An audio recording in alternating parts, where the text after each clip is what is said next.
Today's event is in conjunction with the City of Wolverhampton, and we are delighted to provide you with today's session on their annual business week, which is a fabulous week showcasing the wares of Wolverhampton. So today's session, Wolverhampton, the next visitor destination. The city is one of the UK's fastest growing, and it's an incredibly exciting time for the city in what is a critical period in the city's history. Of course, many elements need to be combined to ensure its continued success. But in the next hour, we will discuss the aforementioned topic, the next visitor destination. City of Wolverhampton's ambitious plans have become the events and cultural capital of the Black Country and West Midlands will come into the spotlight in today's event, with a new 5-year event strategy being launched. We are here today to listen to key speakers who will discuss the city's plans, relight after the pandemic, stimulate economic growth, and increase the city centre footfall. So a warm welcome to all our panellists, and in no particular order. Erica Love is the Director of Culture Central, Councillor Ian Brookfield, the leader of the City of Wolverhampton Council, Colin Chappell is the Chief Operating Officer at AEG Presents, Vicky Price is the Associate Director of the Grand Theatre of Wolverhampton, and as mentioned earlier, Neil Ramy is the Chair today, and Neil is the Chief Executive of the West Midlands Growth Company.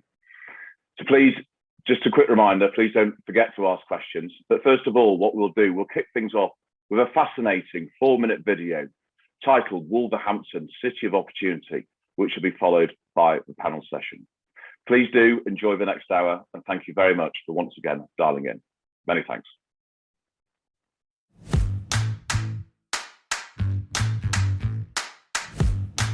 Never before has our mantra of out of darkness cometh light seemed more appropriate.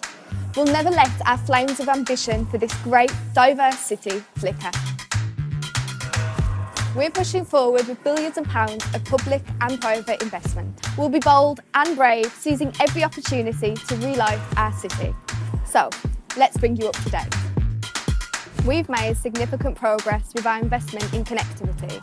A new state-of-the-art city centre railway station has arrived, ready to take advantage of HS2 and giving easy access to Birmingham, Manchester, London, the rest of the UK and international travel. It is part of our £150 million award-winning interchange with Metro connection works well underway. Our digital connectivity is flying too, with 5G here now and full fibre ultra-fast broadband being installed across the city, ready for residents and businesses. But it doesn't stop there. We're supporting the creation of new jobs, bringing new investment and business opportunities, with a new commercial district pioneered by the council a stone's throw away from our transport interchange. Its bold development has delivered the Department for Levelling Up, Housing and Community's second headquarters in our city. And with it, more local jobs and opportunities. I-10, I-11 and the iconic new I-9 complexes are already complete. We're now building on this with even bigger and bolder plans for the commercial district. The I-54 Western Extension is bringing further opportunities for major growth with another 1,700 jobs. But with more jobs and opportunities, we need more homes. We're on that too. We're bringing major sites forward to develop thousands of new homes, regenerating brownfield to protect our green belt and create beautiful city living. More than 2,000 new homes are being created at Canalside, Brewers Yard and the former Royal Hospital site, just to mention a few. We're completely reimagining our city centre in other ways, with a multi-million-pound investment in new public spaces, making Wolverhampton a truly great place to visit, with an ambitious 5-year events programme bringing in 2 million people and about £70 million to the local economy. Whether for the British Art Show hosted at our soon-to-be refurbished art gallery, or the iconic Civic Halls reopening next year following a multi-million-pound refurbishment. Live festivals and new event spaces offering delicious street food and drink. And if sportage of things, the Commonwealth Games cycling time trial is coming to West Park. And let's not forget, our city boasts Premier League assets such as the Grand Theatre, Wolverhampton Racecourse, the Speedway, and of course, Wolverhampton Wanderers Football Club. We're also making our mark as a sustainable construction epicentre with a new £17.5 million National Brownfield Institute at the University of Wolverhampton's £120 million Springfield campus. and plans have been approved for one of the UK's first city centre solar farms to power the NHS's new Cross Hospital, driven by a council that's determined to be carbon net zero by 2028. We're investing in skills, bringing more educational and training opportunities. A £50 million City Learning Quarter will provide the opportunities and skills the city needs for the future. There's support for businesses too, with the Business Relight programme, Wolves at Work and Ignite, a new business and enterprise hub on the way. And it's not just the city centre. We're embarking on transformational schemes across Wolverhampton, with new housing, leisure and employment opportunities at Bilston Urban Village, delivering improvements to our bustling markets in Bilston and Wensfield and our local high streets and public spaces. Our ambitious regeneration continues in the City of Opportunity. Find out how you can be a part of it at investwolverhampton.com.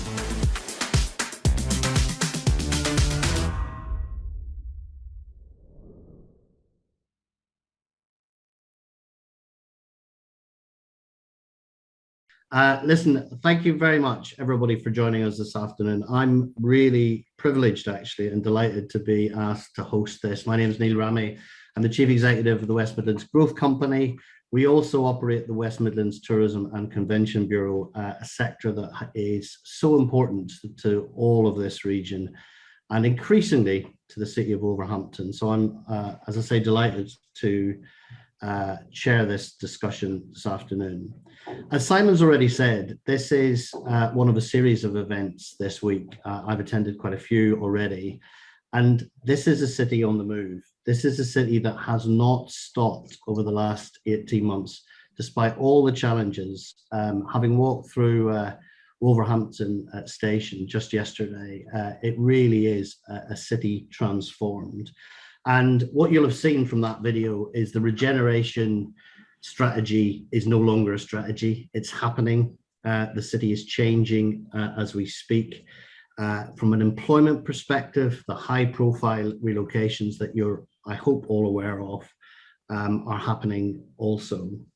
But I guess there is a third leg to the stool. How do we animate this place? How do we get people both locally, nationally and internationally to enjoy the city of Wolverhampton? And that's really where we want to focus our discussions on today. The plans for the city with a new 5-year event strategy, obviously the British Art Show coming, Wolverhampton playing a major role actually in the Commonwealth Games, means that there's a lot to look forward to. But this is already a city that has a lot to offer: theatre, live events, racing, football, art, and of course our historic venues. So I guess the question is, how can we make more of the sum of the parts, and what do we need to do as a city and indeed as a region to take that forward? As Simon said, we've got a stellar panel today. I'm delighted that the leader of the council has afforded us some time. Ian not only runs the city of Wolverhampton, but chairs the Regional Economic Board. I'm really pleased that Colin Chappell is with us. The Chief Operating Officer at AEG presents a big decision that AEG made to invest in the city, and I'm sure Colin can share the reasons for that for us in a moment. Erica Love from Culture Central has done some tireless work supporting, let's face it, a sector that has had some real challenges over the last 18 months. And of course, Vicky Price from the Grand. The Grand is at Wolverhampton. It's part of the fabric, the heritage and the story, and it's just so exciting, frankly, that we've got lots to look forward to. So enough from me. I want to ask our panel really the general and obvious question. Why Wolverhampton? What's happening that makes it an exciting visitor destination? What have we got to look forward to over the next 12 months? Ian, can I start with you, please? Yes, thanks Neil, and welcome everybody to today's event. What a question. Why Wolverhampton? I mean, probably 5, 10, 15 years ago, who'd have even mentioned it?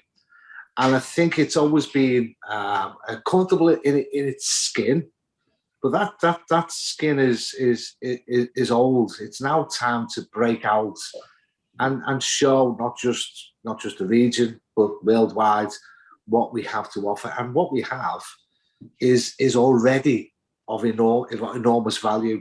So we talk about a city that you can get anywhere in 15, 20 minutes. You can't say that about too many cities. And you have seen in the video, or perhaps not heard in the video, many of the places that already exist here. So yes, we always say the walls, but Speedway, a race course in the city confines, greyhound tracks, art and culture, Grand, one of the best provincial theatres in the country, absolutely. Parks, leisure, etc. And so that's there, and they've always been there. But it's where are we now, and where do we want to get?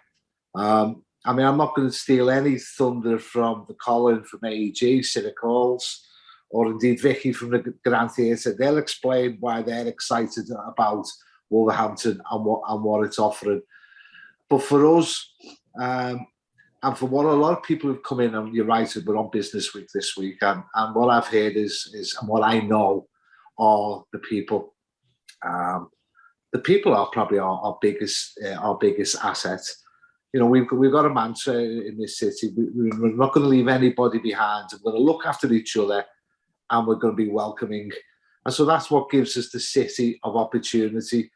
And what I and my cabinets, we've been in 2 years now, and we've had to perhaps shake off those constraints that have been there years gone by, and say, what can we do to re-energize, relight, reimagine our city? And Neil, you said yourself, some of those things are coming through. So, the fantastic interchange, our new commercial district, events up and running. And so that's why, that's here now, but our 5-year event strategy is looking at, we got the Commonwealth Games coming next year. We got the town trials in West Park.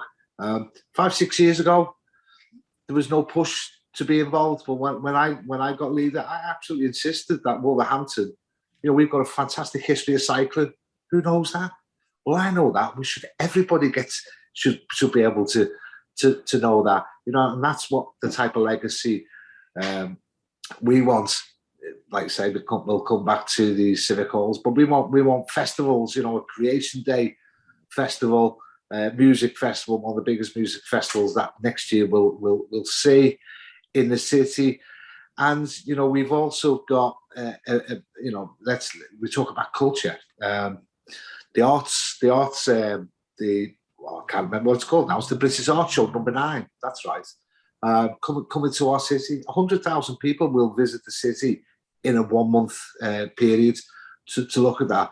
And same again, who knew about one of the best pop art collections in the country, if not the world? So we've probably always been a bit shy in decades gone past in telling people what we have, but now explaining to people what we have, what we've got planned, and what we want help from businesses, entrepreneurs, and people who want to open up that sector. Neil's right, one of the fastest growing cities in the country.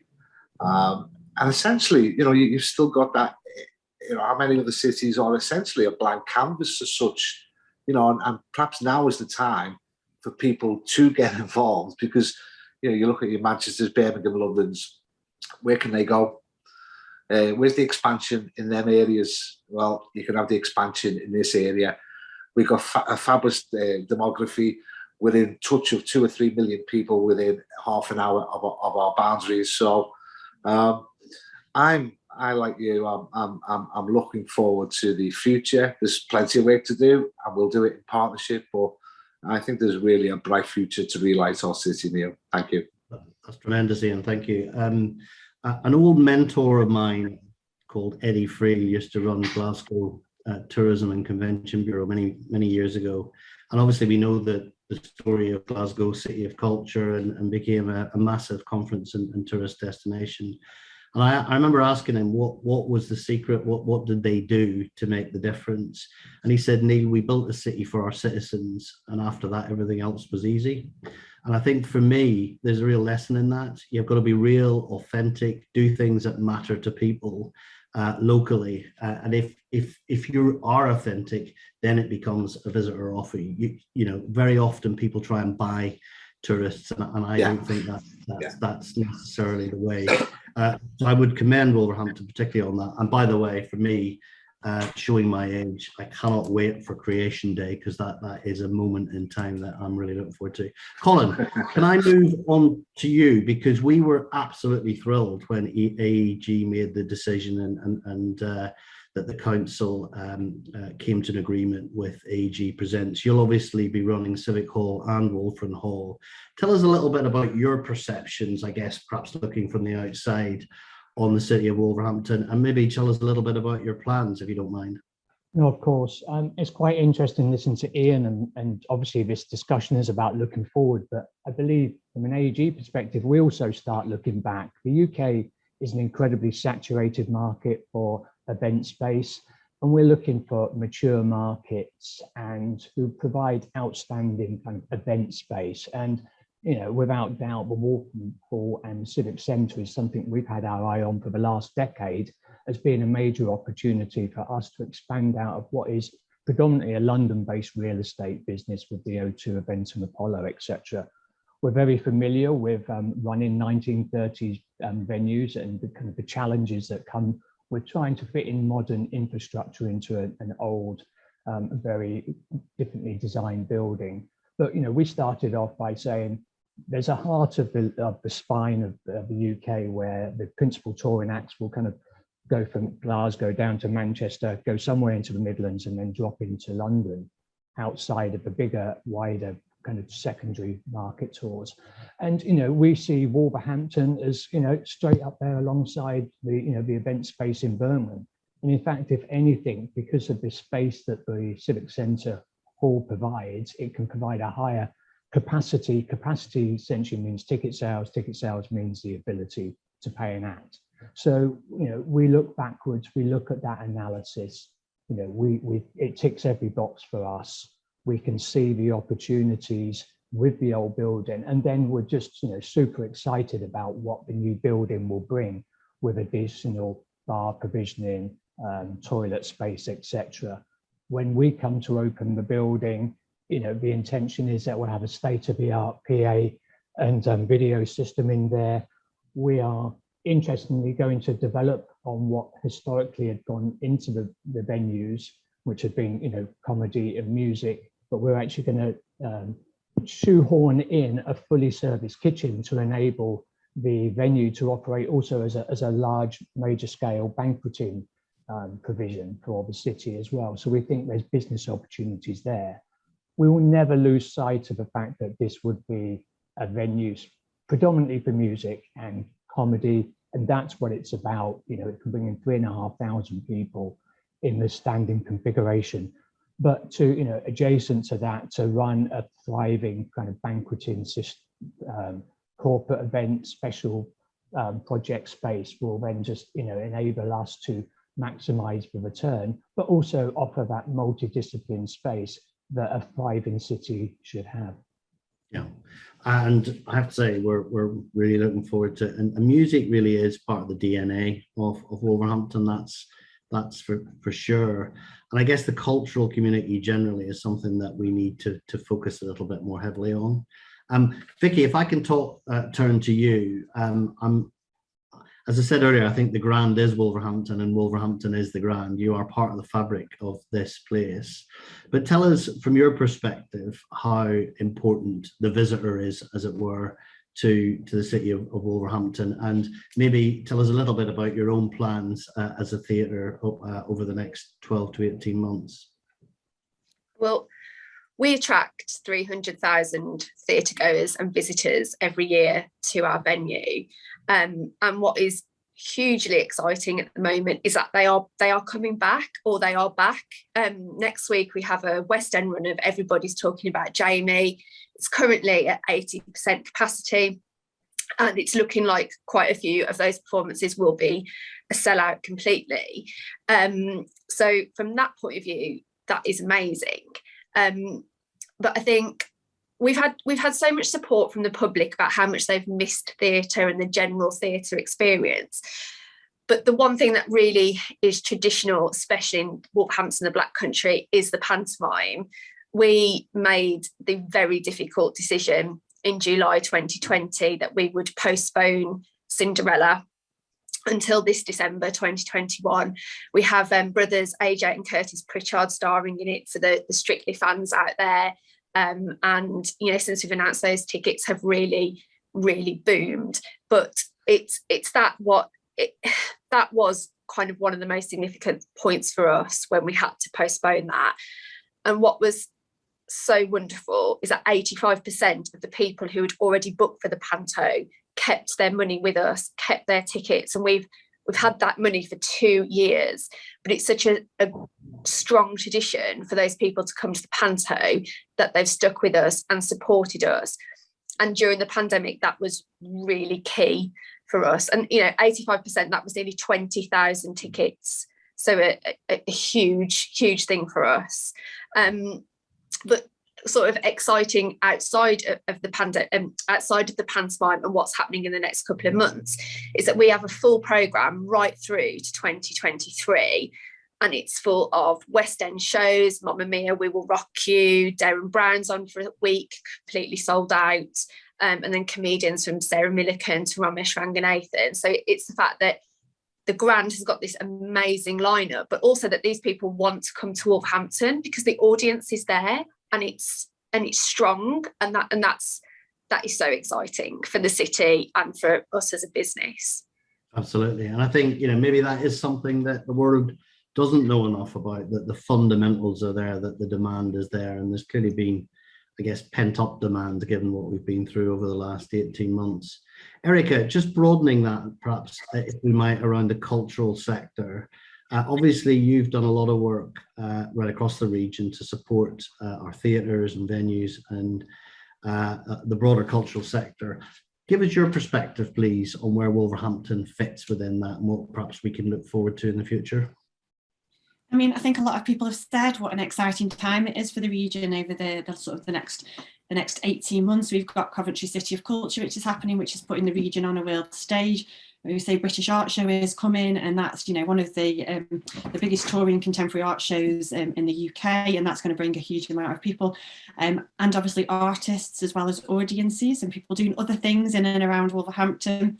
We've got the cultural programme with the Commonwealth Games and the festival. And I think what's interesting there, that's not just not just during the Commonwealth Games period. That's a 6-month festival of arts and culture, which will bring people to our region and therefore Wolverhampton as well. You know, just in terms of its location within the region, it's like really easy to get to, and the ambitious plans that we've got that Wolverhampton have got. I work quite closely with some of the culture team there at Wolverhampton, and really collaborative around the Black Country, and really kind of ambitious about, like I say, Event City and the programmes and work that's happening there. We've been collaborating on looking to bring investment into the city as well through things like Levelling Up, by using arts and culture to do that. So I think that's really, really exciting. I think as the Combined Authority, we've done some research in partnership with the Combined Authority in Birmingham 22 and Coventry around audiences, and obviously we've seen that prior to the pandemic, the region was growing in terms of a visitor economy, in terms of cultural kind of jobs as well, and how much that brings into the region. But also what we see is a lot of the people that sort of live in around the edges of the region also don't actually see the region as a cultural venue or a cultural hub necessarily, and they might travel to London or Manchester. And actually there's a huge opportunity there for us through these kind of large events and activities and fantastic infrastructure and ambitious plans that the city has, to really kind of flag and raise that flag for Wolverhampton and attract those people and make it a cultural venue that people who are on the edges of that region don't travel. They come and stay here and bring their funds here to do art, culture, eating out, nighttime economy, music, all of the rest of those things.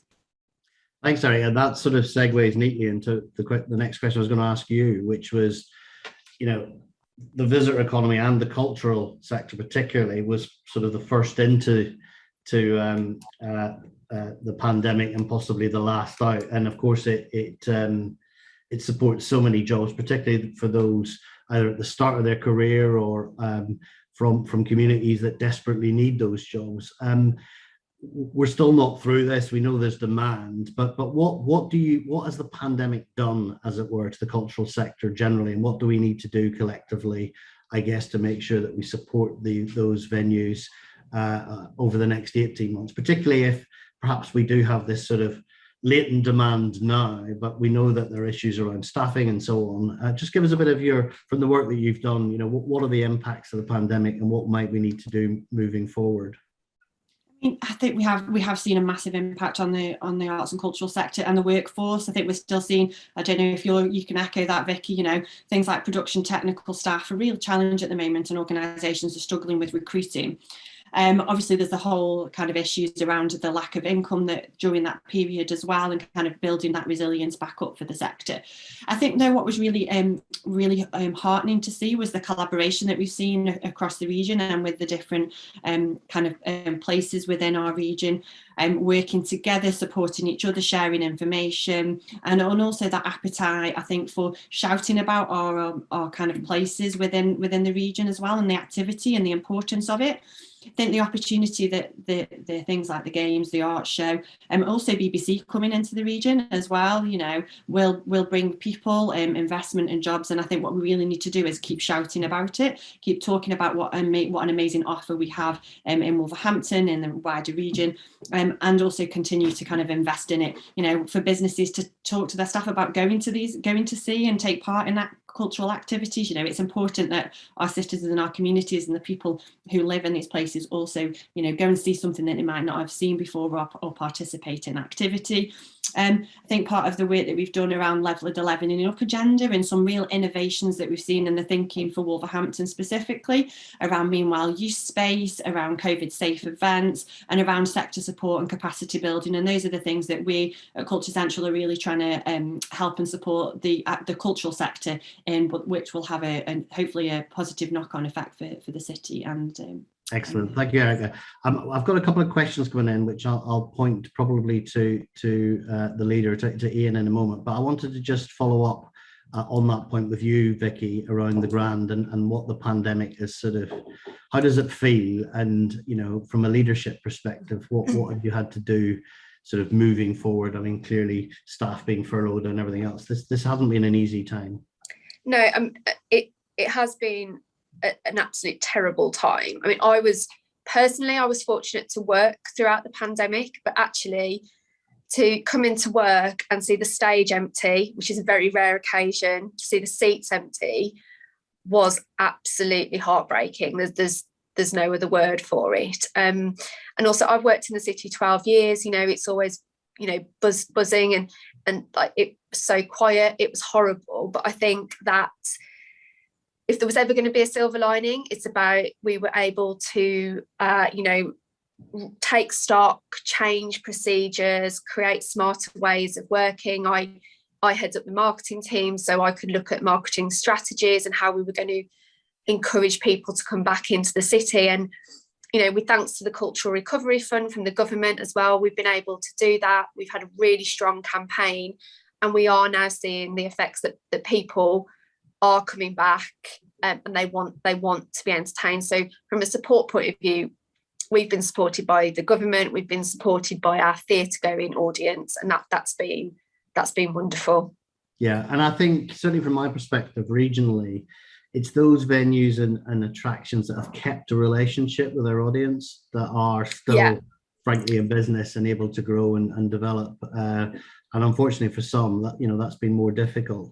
I'll ask a similar question to you, Colin, in a moment from a national perspective and what the industry is doing on major events in light of the pandemic. But I do want to kind of come back to one of our questioners. How important is the local cultural sector in supporting the community and bringing people together? And I think, Ian, if I might point that towards you, because we know that there are still great challenges in the city of Wolverhampton, young-term unemployed, the whole well-being of our population has been affected by this, and surely culture can and should play a major role. And how do you see that from a city of Wolverhampton perspective? Oh, you're right, and I was listening intently to our other panelists, and they're quite right. We've all taken a massive hit, a massive shock. And we're perhaps coming out of this with perhaps new ways of working, ways that we haven't looked at before. Certainly from a council point, it's about being fleet of foot. My mantra is now let's say yes and worry about other stuff later. We can no longer afford the log jams of decades gone past, and that's what we have. And we say, why is culture important? Well, isn't that's a strange question, isn't it? Once if you're actually living in a place, you go to these places, you enjoy entertainment, you enjoy your local culture, but actually when you think of it, you don't think, yes, we're full of culture. So we have to tell people what's out there, what's out and about. Now we know the employment from our arts and cultural sector is huge. It's huge. And you mentioned issues of, so why is it important to us? You'll know we've got, and most people will know that Wolverhampton historically has suffered from poor unemployment figures, and we're not prepared. I'm not prepared to allow that. We'll be announcing in the next few weeks. We're not going to just wait around for national intervention. We're going to be making a big dive into youth unemployment. We have just simply got to move these figures. No ifs, no ands, no buts. We're going to a place that a council has never been before. So that's how severe.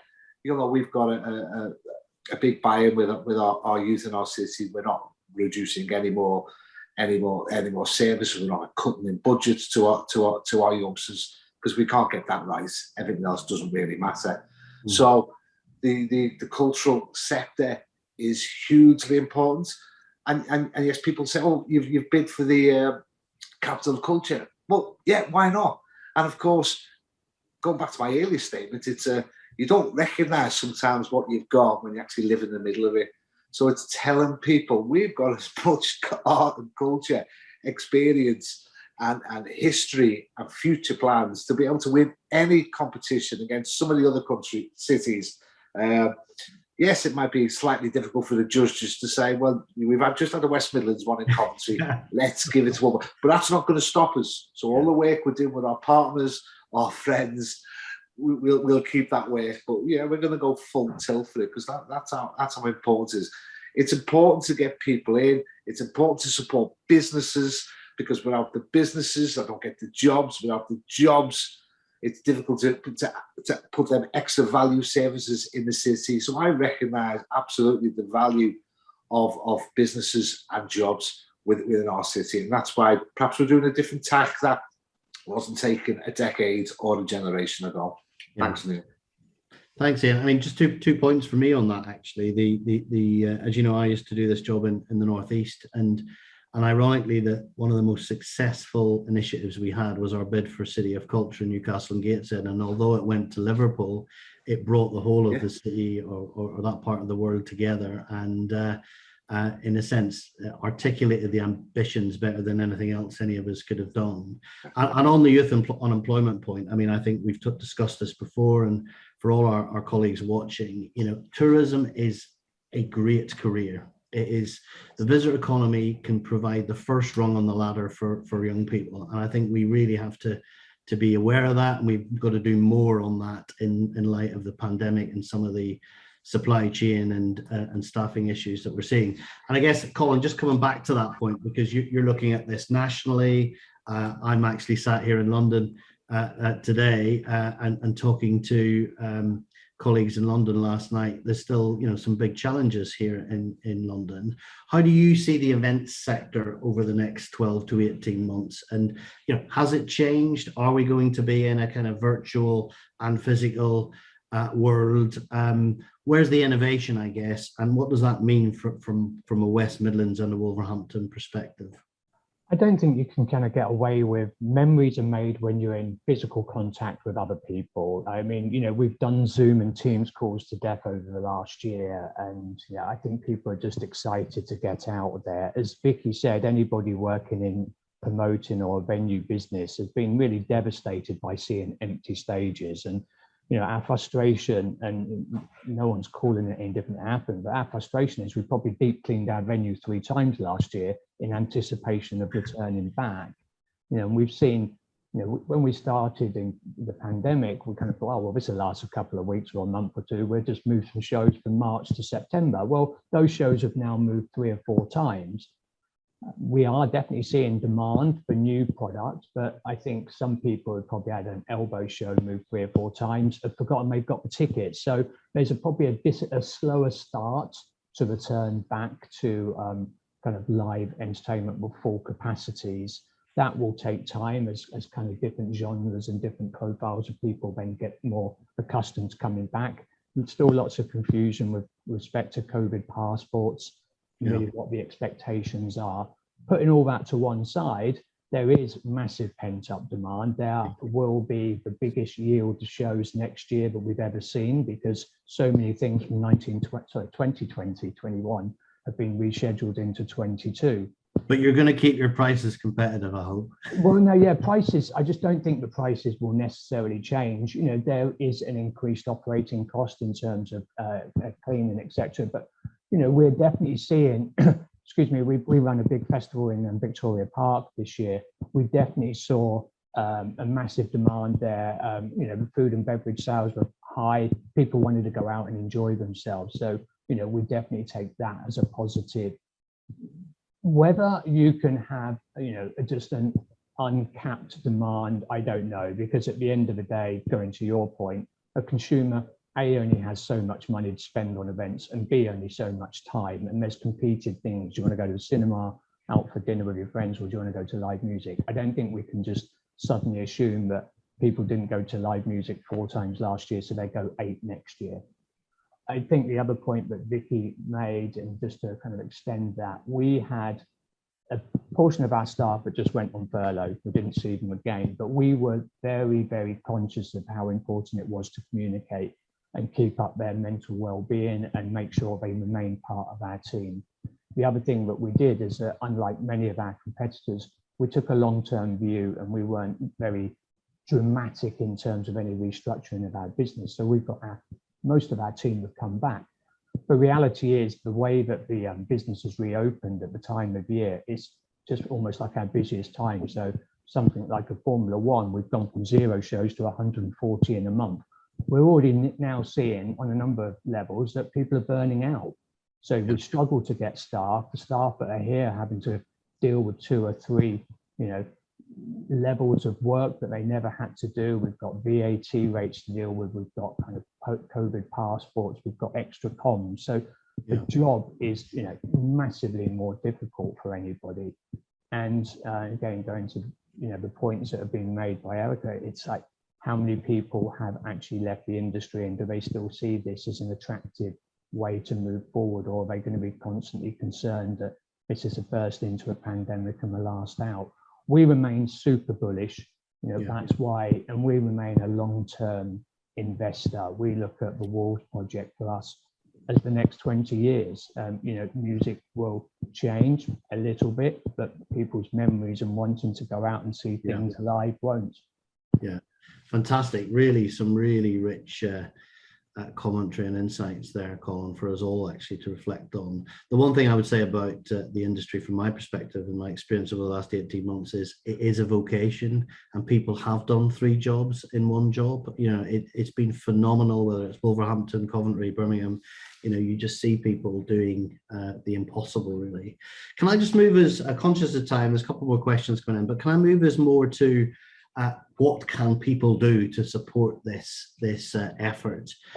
This week, as I said, I've seen phenomenal investor interest in Wolverhampton, but obviously we need employment growth. We need to get our sites and our buildings ready, but ultimately it's people that make places, and animating the city, particularly at a time when some people are still uncomfortable about coming into the office. So what would the call to action be to business and citizens, I guess, not just of Wolverhampton, but across the region? What would we like to see people do? And I'm going to start with you, Vicky, because we've talked about the pent-up demand. We've talked about the fact that you've kept close to relationships, but there's some really big employers in Wolverhampton. What would you like to see businesses do to help support this really important sector and focus on what Colin describes as a long-term strategy? Yeah, well, I think what's important for me to say is that I also look after corporate sponsors and business club members. And what has been wonderful is that they've all returned. We haven't lost any during the pandemic. So, and they are mostly local businesses. So that is great that they want to keep supporting us. And going back to what you were saying about culture being so important, part of work that we do outreach wise, and that is sponsored by local business, is our program of work working with people living with dementia. And the culture and the arts, we bring them in and they hear, you know, singing songs, wartime songs, all that type of stuff, and it brings back their memories. And that's where culture, you know, really touches them. And that's why culture is so important. And it's businesses, you know, fulfilling their corporate social responsibility that allow us to do that. So that's what I would say, is that businesses keep supporting other businesses in the city and charities like we are. And then to the public, just come back, use us. Wolverhampton is a fabulous independent city. And I think that's what sets us apart from other people. So use us, use the city and support. I think that term independent for me is paramount, both independent of thought, as it were, as well as the independents that make up the economy, because they're ultimately what will be here beyond us. I guess a similar question, Eric, and maybe from a regional perspective, you've done a lot of work in supporting cultural organisations and audiences. What's the mood now? What do we need to do to ensure that people, I know there's still certain parts of our community, probably the older generation, that are still a bit nervous about returning to cultural venues. Is there more we can do to make life easier? Is it a communication exercise, or are there some practical things we need to do? I think there's a bit of both of those things. I think if you look, there's some really good advice for cultural organisations, if you think about it, and also businesses, that they might use Indigo, a company that works regionally, to kind of really understand audiences and what their attitudes are across the region. And that basically it is about communication with audiences about what the experience will be when they arrive. But I just also want you to flag about how important it is about investing or looking for opportunities for culture that will drive a city's economy as well. We've seen the pandemic's not only hit sort of theatres and venues, but obviously high streets, town centres. They were already struggling way before the pandemic, but obviously it's even harder hit now when we see workforce not in offices, for example. And Arts Council recently sent a report around the high street renaissance, really, and how culture really kind of builds some of those, builds footfall, how it can build civic pride. And I think 62% of adults, it says, agree that a cultural experiences on a high street gave them a sense of pride about their local area. And I think it's things like that. So my kind of on your previous question about what we can do, I think find those opportunities where we can put culture in places, in our high streets, in our buildings, in our theatres, and drive footfall as well in the wider economy around restaurants and, you know, nighttime economy, for example, and try and link those things up, collaborate more, but look for the innovative opportunities. If you're about to, you know, put a building up or do some development work, where's the space for culture that will bring people to take part in activities that will also bring them into those spaces as well? Yeah. Do we think, maybe start with you, Colin, on this, do we think there's more, I mean, the government has been phenomenally supportive through furlough and other things, but as a nation, I mean, obviously international tourism is going to be a longer play for us nationally and obviously regionally, but are there any things you talked about, the VAT situation? Are there any other things that we should be thinking about to support this sector, maybe on a more strategic basis over the next couple of years?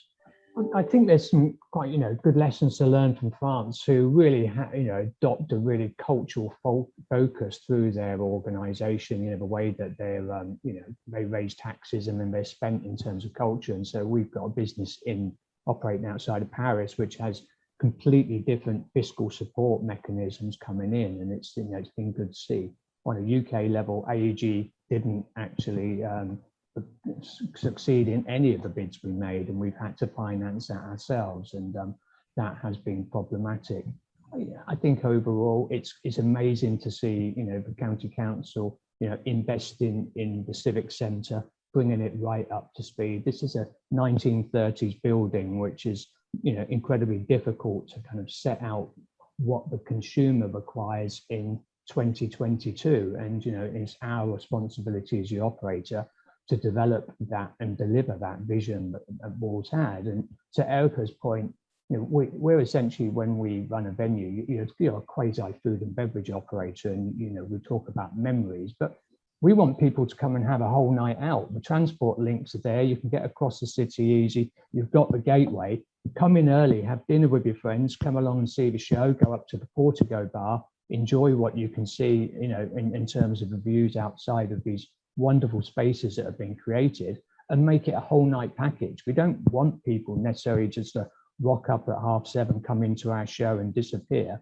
This has got to be a whole night out, yeah. You know, meeting friends and family. We've got a great question here, Colin, for you. How do AEG believe that the Civic Hall will be different to other venues, so it doesn't become just another generic sort of chain venue experience? And will you continue to sell local real ales at pub prices? Yes and no. Every venue is essentially a black box. What's important to us is that if you look at the AEG portfolio, and something we're incredibly proud of, and actually I kind of worked on the renovation, is Hammersmith Apollo. We treat everything we do with care. I think AEG has a high watermark in terms of its customer service and what we're setting out to do. So I think the Civic Centre won't be any different when you're sitting inside a black box, but it will sound better. The stage will work better. The bars will be nicer. Yes, we will ensure that there will be, where possible, a local ale. I'm looking forward to drinking and experience those myself, being a London-based individual. I think you will just notice that attention to detail that comes from, you know, anybody who's gone to anything with respect to AEG, be that our Hyde Park festivals in the summer, or the O2 or Hammersmith Apollo. I think you will notice that edge and the way that we deliver the service, and it will just sound great. Yeah, absolutely. Ian, can I come back to the bigger picture? I mean, how important do you see this sector, not just culture, but the visitor economy, as part of your wider strategy for the city? I mean, I talked about the 3 stools, and we've made some progress on regeneration and some high profile investments, but talk to us about, you know, there's some very difficult choices that politicians have to make at the minute, particularly in local government. Priorities, you've talked about the importance of getting young people into employment, which frankly it's got to be objective number 1. But equally, you know, there'll be drains and pressures on you as an authority. How important really is the visitor economy, both locally and nationally, from a council perspective? Yeah. I mean, listen, it's absolutely vital and key. And just to expand on, I want people to stay longer. I want people to stay the weekends. And people say, well, how can you? You know, Wolverhampton has always not provided well in hotels. Well, you know, there'll be announcements in the next few weeks about some major international hotels signing up. So I want people to come and enjoy, not just have dinner, theatre, music, comedy, or other places, or art gallery, and you can stay the weekend. You can easily fill out a weekend. So it's that type of destination offer. Now it's our job, it's our responsibility as a council to put the building blocks down. Right? I'm not interested in running the world or running every single aspect of Wolverhampton. Those days have gone. There are experts out there. There's people on this call now who are experts, and so we're asking them to come and talk to us. You know, we'll put the groundwork down. We'll provide the outside street scene, the infrastructure, the transport infrastructure. You know, hotel type of accommodation. We'll put the building blocks there, and that's why somebody said before, it's a blank canvas, and people can get in right now and help shape that and help draw that picture that we're looking for, and looking for experts. I know the growth company very well, and we will have them resident in Wolverhampton. Neil doesn't know this. We will have them in Wolverhampton because that is their job, right? Their job is to help regenerate, revitalise visitors, community, business, and we'll use everything. I will use everything. Speak to anybody, which is perhaps unusual for a politician. I don't care. I'll just speak to anybody to do the best for the people of the city. So do the best for the people of the city. That's my mantra, and that's getting businesses, and that is the arts and culture which is coming out of our ears. So you can see how important it is to me. So you're right. There are always difficult decisions, but let me tell you, considering we're not one of these authorities. We've got good political stability. We've got excellent financial management. We're not going anywhere. I'm not going anywhere. I want to see this 5-year strategy through. I want to be able to walk up and down and look at businesses and events and enjoy them myself, because I know the people of the city will. Neil, thanks. Perfect. Ian, I think that nearly sums up the sentiment of everybody this afternoon. I'm just going to very quickly, in the last couple of minutes, do a couple of quick fire questions to Vicky, Erica, and Colin. Slightly putting you on the spot. What are you most looking forward to in Wolverhampton over the next, say, 12 months? I've told you what my favourite is. What's yours, Vicky? I'm really looking forward to the British Art Show. That's a huge coup for the city. And I'm very much looking forward to Panto. I wasn't a fan of Panto before I started working at the Grand, and now it's like my favourite time of the year. So those are the two things I'm really looking forward to. Oh yes, we are. Absolutely. Erica, what about you? Well, I was going to say the same thing. So Vicky's trumped me in terms of the British Art Show, because I'm really looking forward to that. But also I know that Creative Black Country, our creative people in places that work across the Black Country, are also looking at some exciting work in Wolverhampton as well. So I'll be looking forward to go down to see some of that. Brilliant, thanks. I call it slightly putting you on the spot as a London boy, but is there anything that we can think about as a highlight? Opening night. Yeah, well, the opening night, and it will Have be. Have we got a date for that yet? By the way, early spring. Spring. Sorry, Colin. You sprung that one on me. We're working very closely with all the parties to ensure that we can open this up at the right time of the year, with the making sure that we open up with a good bang with the right talent available.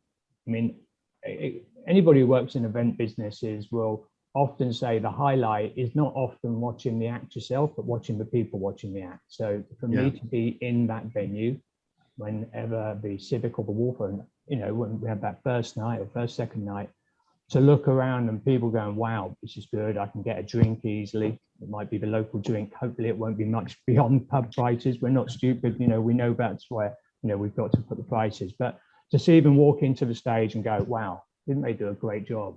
You just see, we've got the bars, we've got the space, it's going to sound wonderful. And I will get my biggest buzz by seeing those faces. Yeah, well, I have to say we're all very much looking forward to that. Listen, it's been a pleasure. I'm sorry we've sort of run out of time. I'm not going to sum up other than saying, just to repeat a line that Colin actually came up with, that memories are made when people are together, and that is fundamentally at the heart of the role of culture, our venues, our attractions, and this little thing called tourism. It's so important to the West Midlands. I think, as Ian said earlier on, 10, 20 years ago, we wouldn't even have dreamt about having this kind of conversation today. So I'm hugely excited about the future. We've got lots of big events to look forward to, but we're also going to keep it real and we're going to keep it local. And I think that's ultimately the real opportunity for us. So thank you all. Thank you particularly to Councillor Brookfield, to Vicky Price, to Erica Love, and to Colin. And obviously we look forward to having this next conversation managed by young people in person rather than virtually. I'll pass over now to Simon. Thank you all. Thank you.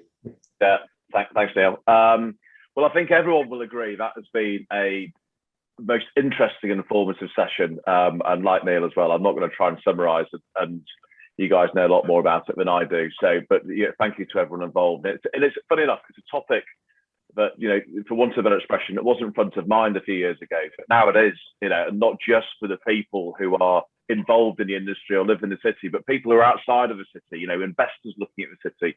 This topic is now absolutely critical.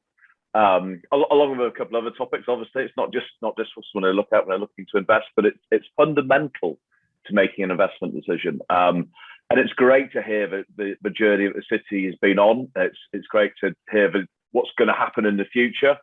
And it's wonderful to hear the passion and belief of everyone who's been on the call today. It's quite obvious that everyone's got a real inherent deep ground passion in the city and what it delivers. And I'm sure the upward trajectory will continue, which will be extremely exciting to see and be a part of. So thank you very much to Erica, Councillor Ian, Colin, Vicky, and to our chair today, Neil. It's very, very good of you. A big thank you again to the City of Wolverhampton for today's session and working in collaboration. It's been great fun to get to this point. And sorry about the technical glitch earlier. What we'll do when I sign off in a second, we will attempt to replay the video. I'm pretty confident we will do. But so hopefully you'll be able to watch that. And again, to the city, best of luck for the remainder of your extremely successful business week. Today's session will be available on the Movers and Shakers YouTube page. It needs to be topped and tailed, I believe. Once that has been done, it will be available. So if any of your colleagues, friends, or anybody else you think may get value out of today, it will be available and free to air. There are a few events coming up from Movers and Shakers perspective in an not too distant future. Next week, the 7th of October, delivering a net zero carbon buildings, a new skill set for the future. Again, that's available via our platform. So if you're not familiar with our platform, go onto the platform and see if that's of interest. There is a relatively similar event, although this is actually in person on the 2nd of November, the expanding role of arts, music and culture in place shaping. That's a much more of a London-centric one. That's on the 2nd of November. So again, should be a great event. And the next physical event in the West Midlands is the building homes and communities for everyone in the West Midlands. Again, another extremely important topic, and that's on the 24th of November. And we are building a panel together for that, which is looking, again, extremely exciting.